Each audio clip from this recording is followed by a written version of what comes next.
Y bien, durante el fin de semana el levantamiento de los pueblos indígenas o de una parte de los pueblos indígenas de la selva pues se agravó, hubo la toma del puente Corral quemado, interrumpiendo una importante carretera. Esta fue despejada luego de varias horas, hay varios presos, fue despejada por la policía y en fin, hay varios, el flujo, la producción de petróleo está interrumpida o de gas está interrumpida en varias zonas. La situación es realmente preocupante y esto se nota en un decreto supremo que salió el día sábado precisamente, declarando en emergencia a varios distritos de los departamentos de Cusco, Ucayali, Loreto y Amazonas. Y en los considerandos se puede leer la gravedad del tema. Dice, se ha reportado la ocurrencia de hechos vandálicos que afectan las instalaciones de actividades de hidrocarburos consistentes en obstrucción de vías de acceso, expulsión de los trabajadores del área de operaciones, quienes se encuentran obligados a abandonar las maquinarias asignadas, etcétera, etcétera. Se ha reportado la paralización de 44 embarcaciones en los ríos Ucayali y Urubamba en la empresa Pluspetrol Perú Corporation, con materiales, insumos químicos, combustibles y equipos en las mismas, lo que pone en riesgo el mantenimiento y operación de la planta de Malvinas y la planta de gas, que por demoras en la provisión de repuestos, insumos y equipos que se encuentran, en las embarcaciones. Que asimismo la empresa Perenco Perú, operadora del lote 67, ha reportado la paralización de sus embarcaciones en el río Napo, materiales de construcción, equipos para prueba de pozos y perforación, combustibles y alimentos necesarios para la coordinación, etcétera, etcétera. Que Petróleos del Perú, Petroperú, ha reportado la presencia de agentes que vienen ejerciendo medidas de fuerza contra las estaciones número 5 y 6 del oleoducto norperuano, con la finalidad de obligar a que los grupos electrógenos de los que abastecen fueran desconectados, etcétera, etcétera. En fin, una situación realmente de sitio a la actividad productora petrolera de hidrocarburos de toda la selva, lo que sin duda es muy, muy grave, ¿no?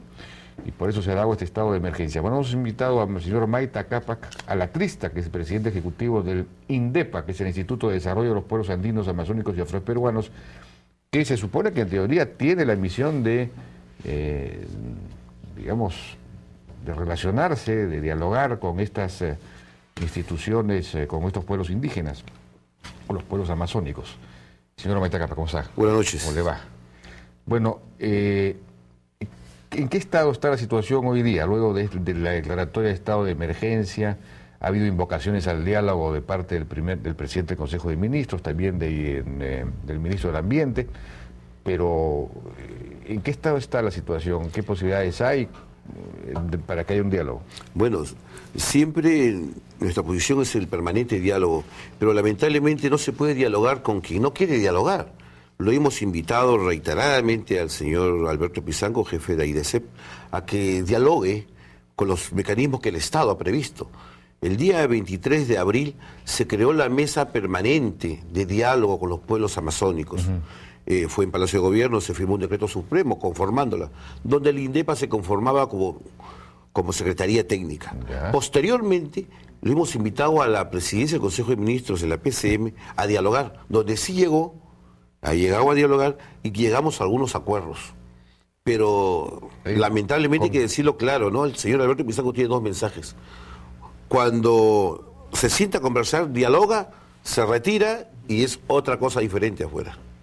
Entonces, por eso le decía que es bien difícil dialogar con alguien que no quiere dialogar, ¿no? ¿En ese diálogo se llegó a algún acuerdo o se estableció algún mecanismo, en fin, de salida del tema o fue un diálogo infructuoso? No, se llegó a varios acuerdos, se llegaron a varios acuerdos. Ellos pedían la instalación de una mesa de diálogo donde solamente estuviera su organización, en este caso AIDESEP. Es algo entendible y es algo que se puede atender. Pero hay cosas, por ejemplo, la derogatoria de los decretos legislativos está en el Congreso. La modificación de la Constitución política son procedimientos que no se pueden cambiar la Constitución política de noche a la mañana. Y hay varios compromisos donde nos pedían, por ejemplo, el compromiso del gobierno a la no criminalización de la protesta social, derogatoria de los decretos legislativos de la criminalización. Teníamos varios acuerdos, por ejemplo, en el convenio 169. Nosotros, como parte integrante del convenio 169, el Perú, ya estamos aplicando el convenio 169. Nosotros del INDEPA tenemos un convenio con la OIT, ¿no?, para elaborar un documento donde pueda donde se puedan dar los procedimientos de aplicación del Convenio 169. Para la consulta. Para la consulta. Entiéndase la consulta no como un referéndum, claro, no como un acto de votación, sino es un procedimiento de diálogo, de entendimiento. Claro. Ahora, eso es lo que no ha habido, pues. Aparentemente, digamos, la pregunta es, ¿qué ha estado haciendo un poco el INDEPA? El INDEPA, ¿qué papel, qué rol ha jugado en todo este conflicto desde los inicios? ¿Y qué han hecho para buscar, pues, mecanismos de diálogo, para hacer consultas, precisamente para consultar? Obviamente estos decretos legislativos probablemente no fueron consultados, ¿no es cierto? Aunque muchos de ellos no tienen mucho que ver tampoco con la situación allá. Sin embargo, hay un rechazo generalizado. Pero, ¿qué cosa ha podido jugar, qué papel ha jugado el INDEPA en esto? Mire, nosotros siempre estamos en una relación fluida con las organizaciones nativas, las organizaciones indígenas. Hemos participado en talleres, propiciamos talleres de diálogo, de entendimiento, propiciamos y llevamos un mensaje de inclusión social. La verdad de las cosas es de que existen ciertas ONG de que por el hecho quizás de querer congraciarse con estas instituciones, con estas asociaciones, con estas comunidades, muchas veces llevan un mensaje de antisistema, que si viene la sociedad, que si viene el desarrollo, que si viene la carretera, no, está mal, se van a querer quedar con nuestras tierras. Que si van a poner una hidroeléctrica, no, el agua se va a acabar. Son cosas irracionales para lo que nosotros conocemos, ¿no? Bueno, esa es la sensación que por otro lado da, ¿no? Que efectivamente hay un rechazo ya casi ciego, digamos, a todo lo que pueda venir de fuera, ¿no? Digamos, el rechazo generalizado a todos los decretos legislativos. A mí se me informó que hubo en el Congreso una comisión técnica que se formó con participación de delegados de AIRECEP también, y se identificaron algunos puntos, algunos artículos de algunos de estos decretos legislativos que podían ser sujeto de revisión. Pero después ellos mismos, digamos, desconocieron esos acuerdos y dijeron, no, la derogación total, ¿no es cierto? Y cuando yo he preguntado acá varias veces, primero al señor Pizango, luego a un obispo, que también los obispos han firmado un documento plegándose en buena cuenta a AIRECEP y a los nativos, les he preguntado, bueno, ¿cuál es exactamente el problema? ¿En qué sentido estos decretos legislativos están afectando los derechos? Dígame un artículo o un conjunto o una institución creada por estos... Y no había respuesta. Es decir, en realidad no hay una cosa muy precisa, es un rechazo global a todo, digamos, es una cosa de ese tipo, ¿no? Sí, usted ha tocado un punto muy sensible, ¿no? Y ahí lo que yo le decía, muchas veces de estas comunidades, cuando nosotros le llevamos los planes de desarrollo, de integración, ellos lo aceptan, lo reciben muy bien, pero son los dirigentes nacionales los que muchas veces rechazan esto. Ellos es un no por no, por eso le decía que hay un doble diálogo. Y Ahora, lo que está faltando también es una campaña. El gobierno no ha desarrollado ninguna campaña de comunicación, de información, de qué cosa dicen estos decretos legislativos, cuáles son las políticas implícitas, cuál es la propuesta que está ahí detrás, en fin, qué mecanismos, qué diseño institucional hay para manejar todos estos temas. No se ha explicado absolutamente nada, entonces nadie sabe qué contenido tienen estos decretos legislativos, de modo que pueden ser convertidos pues en monstruos espantosos que se van a comer la tierra y las aguas de todas las comunidades. Eso es lo que está pasando.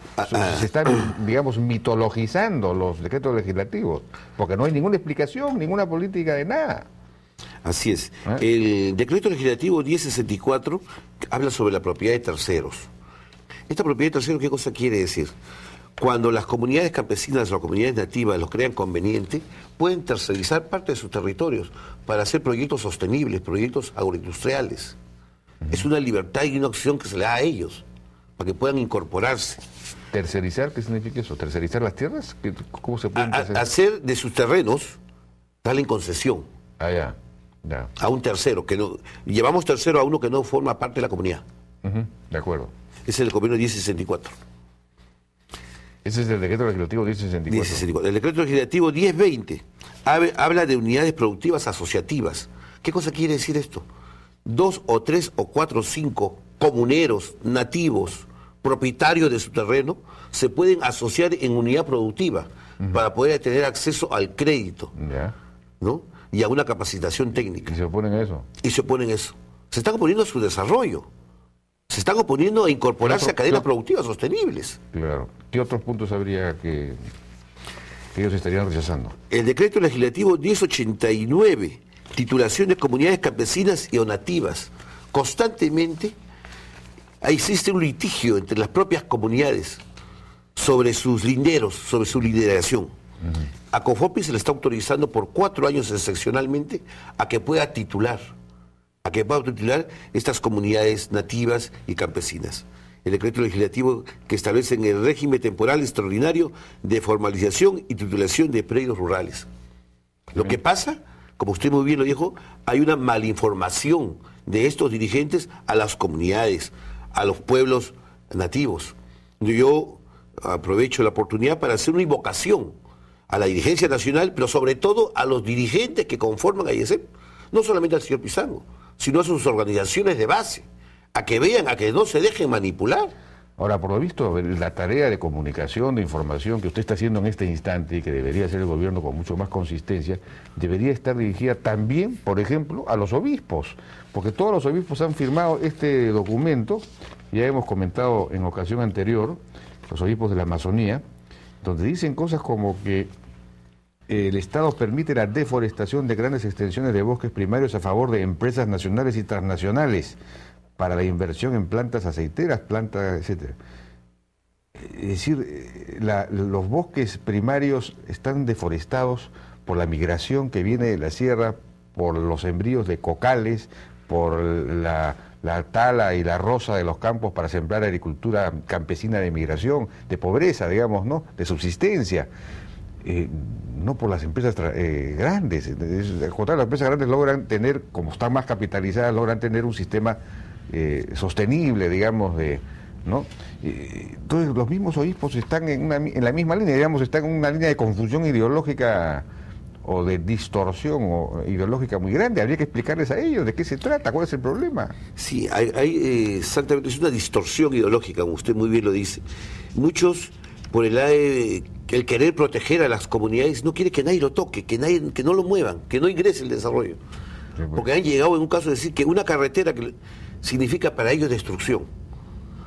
Bueno, en algunos casos puede haber significado, ¿no? Y de hecho, las carreteras han traído a veces también, pues, han traído a los colonos, precisamente, que vienen de la sierra. Desarrollo, integración. No, no han traído también deforestación. Hay 10 millones de hectáreas deforestadas en la selva alta, por los colonos que vienen de la sierra, ¿no? Sí, pero entonces, claro, el problema es que no, digamos, si ahí hubiesen más bien plantaciones forestales capitalizadas, grandes, en la selva alta, no se produciría esa deforestación o ese problema ecológico, ¿no? Es al revés de lo que se piensa, ¿no? Sí, pero vamos a afirmar ahora que con las reglamentaciones, con estos decretos legislativos y con las leyes y normas que está dando el gobierno, se está protegiendo el medio ambiente, se está protegiendo. Eso es lo que hay que explicar bien, cómo así se está protegiendo, ¿no? Tenemos todos estos decretos leyes que habría que explicarlo a cada uno en los talleres que ellos puedan participar. Realmente creo que nos ha faltado un poco de repente de comunicación con las comunidades y con los dirigentes nativos, ¿no? Sí, pues evidentemente, y con los obispos y con toda la opinión pública en esas regiones, ¿no?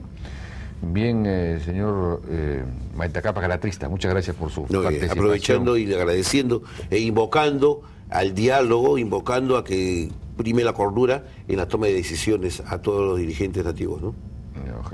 Ojalá así sea, efectivamente. Ahora, en este momento se ha invocado a una reunión,